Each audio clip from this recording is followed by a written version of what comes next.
Guys, আমি এসেছি আজকে আপনাদেরকে নতুন একটি হৃদয় বিধারী একটি কণ্ঠ শোনাতে।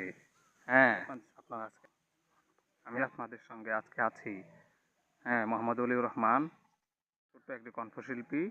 এবং আমি আজকে এমন একটি গান শোনাবো, আপনাদেরকে এমন একটি কণ্ঠ শোনাবো, সেই কণ্ঠটি শুনে আপনাদের হৃদয় কিছুটা হলেও কেঁদে উঠবে। হৃদয় বিধারী একটি কণ্ঠস্বর আমি আপনাদের কাছকে শোনাবো। তো আমার কণ্ঠটি আমি প্লে করছি, যেমন শুনতে থাকুন তাহলে। আয় আয় আয় আয় আয় আয় আয় আয় আয় আয় আয় আয়